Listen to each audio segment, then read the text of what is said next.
कल्पना कीजिए, एक पुराना अकेला फार्म हाउस, चारों ओर घना जंगल, सफेद बर्फ और ऐसी खामोशी कि अपनी सांसों की आवाज भी ज्यादा सुनाई दे। 2 दिनों से घर का कोई सदस्य बाहर नहीं दिखा, लेकिन चिमनी से हल्का सा धुआं उठ रहा है, जैसे भीतर कोई मौजूद हो। आप दरवाजा खटखटाते हैं, कोई जवाब नहीं। खिड़की से झांकते हैं, अंदर अंधेरा है। और जब आप हिम्मत करके घर में कदम रखते हैं, तो जो दृश्य आपकी आंखों के सामने आता है, उसे शब्द भी बयां करने से डरते हैं। वीडियो में अंत तक बने रहिए और जानिए वो दिल दहला देने वाला रहस्य जिसने सबको हैरान कर दिया। 1922 की मार्च की आखिरी रातें थीं। जर्मनी के बवेरिया इलाके में ठंड अपनी चरम सीमा पर थी। हवा इतनी तेज थी कि पेड़ों की शाखें आपस में टकराकर अजीब सी कराह पैदा कर रही थी। बर्फ से ढकी जमीन पर कदम रखना भी मुश्किल था। और इसी वीरान, सफेद, जमा देने वाली दुनिया के बीच एक पुराना अकेला फार्म हाउस खड़ा था, हिंटर कैफे। यह जगह इतनी दूर, इतनी आइसोलेटेड थी कि लगता था जैसे दुनिया से कटकर किसी और ही समय में फंस गई हो। घर लकड़ी का था, दीवारें पुरानी, छत पर मोटी बर्फ जमी हुई। घर में रहने वाले लोग कम बोलने वाले, अपने में रहने वाले और थोड़े रहस्यमयी माने जाते थे। आसपास के गांव वाले अक्सर कहते थे, इस घर में कुछ अजीब सा है। पर यह अजीब शब्द 31 मार्च 1922 की रात को एक असल खौफनाक सच्चाई में बदल गया।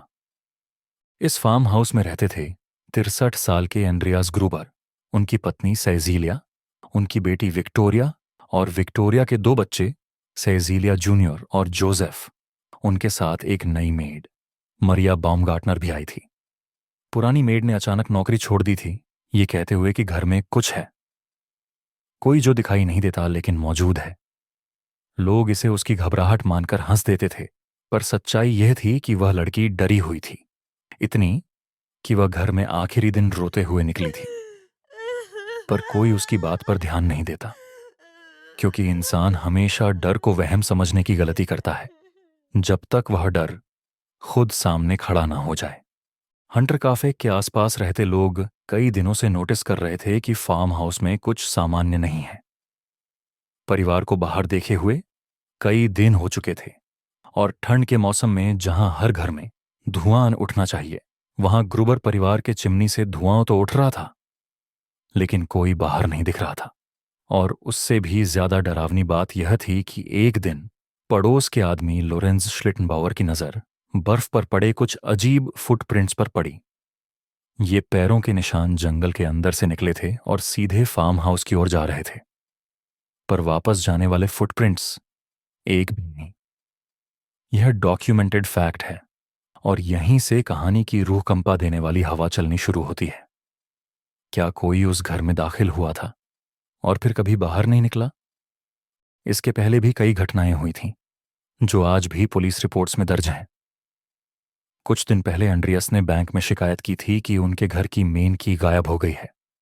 उन्होंने कहा था कि किसी ने चाबी चुराई है, पर ऐसा कौन करेगा? यह इलाका इतना दूर था कि वहां तक पहुंचने के लिए किलोमीटरों तक जंगल से गुजरना पड़ता था। एंड्रियस ने यह भी बताया था कि एटिक, यानी घर की ऊपरी जगह से उन्हें रात में कदमों की आवाजें सुनाई देती हैं, जैसे कोई ऊपर चलता हो, धीरे, ध्यान से, सांस रोककर। वह कई बार ऊपर गए, लेकिन उन्हें कभी कोई नहीं मिला। फिर भी रात होते ही आवाजें लौट आती थीं। उनका परिवार इस बात को बहुत गंभीरता से नहीं लेता था, पर आंद्रियास के चेहरे पर कुछ था, एक डर, एक बेचैनी, एक अनदेखी निगाह, जो अक्सर घर के कोनों को घूरती रहती थी। और उनके शब्द आज भी लोगों की रीढ़ में ठंडक पैदा करते हैं। घर में कोई है, कोई जिसे मैं देख नहीं पाता, लेकिन वह हमें देखता है। मरिया, नई मेड, जब पहली रात फार्म हाउस में पहुंची, वह थोड़ा नर्वस थी। उसे बताया गया था कि घर थोड़ा अजीब है, पर वह इसे अपनी कल्पना मानकर चुप रही। उसका कमरा घर के सबसे कोने में था, एक छोटा ठंडा सा कमरा। जब वह पहली बार अंदर गई, उसे ऐसा लगा मानो कमरे में कोई पहले से मौजूद हो, जैसे घूरे जाने का एहसास। पर जब उसने जल्दी से नजरें उठाईं, वहां कुछ नहीं था, सिवाय बर्फ से आती हल्की, भयानक ठंड के। उसने अपना सामान रखा और कमरे की हवा में एक भारी सी खामोशी को महसूस किया। एक रात पुरानी मेड की बात उसके दिमाग में घूमने लगी। ये घर खाली नहीं है। लेकिन मरिया ने खुद को समझाया कि वह डर रही है, और फिर उसने अपने कमरे का दरवाजा बंद कर दिया। पर उस रात उसकी नींद खुद नहीं खुलेगी, उसे जगाया जाएगा। उसी रात फार्म हाउस के बाहर एक बहुत धीमी आवाज सुनाई दी, कुछ ऐसा जैसे बर्फ पर धीरे धीरे चलता कोई इंसान। अंदर जानवर भी बेचैन थे। गायों का व्यवहार बदला हुआ था, वे खुद को अस्तबल के कोने में समेट रही थीं। पुरानी रिपोर्ट्स कहती हैं कि जानवर खतरे को जल्दी पहचान लेते हैं, और उस रात वे खतरा महसूस कर रहे थे। घर के अंदर हवा भारी और शांत थी, इतनी कि अपनी हार्ट बीट भी ज्यादा तेज सुनाई देती। और रात के करीब 1 बजे, जब सब सो चुके थे, एटिक यानी ऊपरी हिस्से से फिर आवाज आई, कदमों की, लकड़ी दबने की, किसी के रुकने की, किसी के सांस लेने की। यह डॉक्यूमेंटेड है कि हत्या से 1 दिन पहले भी नेबर्स ने एटिक से आवाज सुनी थी, लेकिन उन्होंने इसे हाउस सेटलिंग साउंड कहकर अनदेखा कर दिया। 1 अप्रैल की सुबह विक्टोरिया अपने बच्चों के साथ बान की ओर गई। यह वह आखिरी बार थी जब परिवार का कोई सदस्य जिंदा देखा गया। इसके बाद कोई भी बाहर नहीं आया। अगली सुबह ना कोई आवाज, ना लाखों के जानवरों की हलचल, ना बच्चों की गिगल्स, कुछ भी नहीं। गांव में लोग बात करने लगे, पर किसी ने जांच नहीं की, जब तक कि 4 दिन बाद दूध वाला बार बार दरवाजा खटखटाने के बाद थक नहीं गया। उसने देखा कि घर शांत है, पर जानवरों को खाना मिला हुआ है। ये एक डॉक्यूमेंटेड फैक्ट है। किसी ने हत्या के बाद भी जानवरों की देखभाल की। चिमनी से धुआं भी उठ रहा था, यानी कोई अंदर था, लेकिन परिवार मर चुका था। गांव वालों का संदेह बढ़ा। 4 अप्रैल को लॉरेंस और कुछ गांव वाले फार्म हाउस पहुंचे। दरवाजा अंदर से बंद था, कोई आवाज नहीं, कोई हरकत नहीं। उन्होंने पीछे से रास्ता ढूंढा और आखिरकार घर के अंदर घुस गए। अंदर का दृश्य दुनिया की किसी भी क्रूर कहानी से ज्यादा भयानक था। बान में भूसे के ढेर के नीचे ग्रूबर परिवार के 4 सदस्यों के शव रखे हुए थे, एक दूसरे के ऊपर, जैसे कोई उन्हें एक एक करके वहां बुलाया हो और फिर मारकर एक ढेर बनाकर छोड़ गया हो। विक्टोरिया के चेहरे पर दर्द के निशान थे। उसकी आंखें आधी खोली हुई थीं, जैसे उसने मौत को सामने देखा हो। सेजिलिया जूनियर, सिर्फ 7 साल की, उसकी उंगलियों में खून और बाल थे। फोरेंसिक रिपोर्ट्स कहते हैं कि उसने मरने से पहले अपने बाल नोचे और शायद अपनी मां के बाल भी पकड़ने की कोशिश की। यह वह हिस्सा है जो आज भी लोगों को नींद नहीं आने देता। मारिया, नई मेड, अपने कमरे में मृत मिली। उसका शरीर एकदम शांत पड़ा था, जैसे वह किसी कोने में छिपकर मौत से बचने की कोशिश कर रही हो, लेकिन बच नहीं पाई। जोसेफ, सिर्फ 2 साल का, अपने पालने में मृत पाया गया। हत्या इतनी संगठित, इतनी शांत और इतनी योजनाबद्ध तरीके से की गई थी कि पुलिस भी चौंक गई।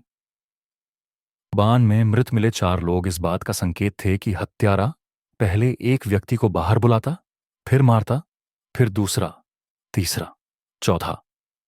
यह मेथोडिकल अप्रोच किसी सामान्य इंसान का काम नहीं हो सकता था, या फिर कोई था जिसने इस परिवार को लंबे समय से ऑब्जर्व किया था।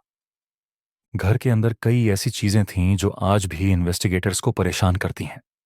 हत्या के बाद किसी ने फायरप्लेस जलाई थी, किसी ने ब्रेड खाया था, किसी ने एनिमल्स को खाना दिया था, किसी ने घर को ऐसे यूज किया जैसे वह उसी का हो, जबकि परिवार 4 दिन पहले ही मारा जा चुका था।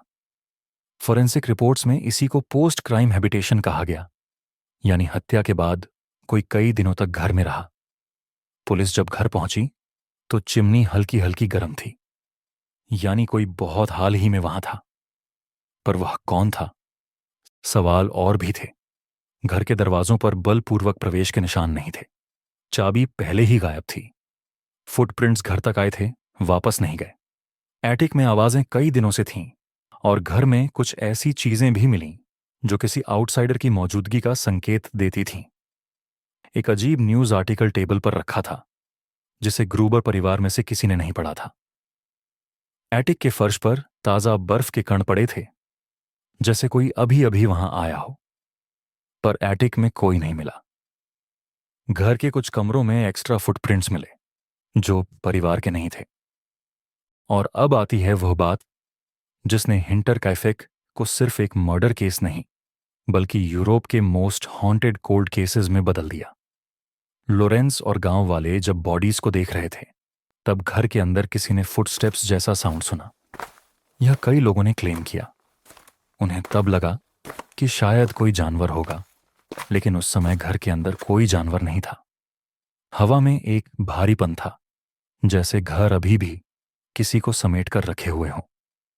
कई लोगों ने क्लेम किया कि काम करते समय उन्हें ऐसा लगता था कि कोई उन्हें ऑब्जर्व कर रहा है।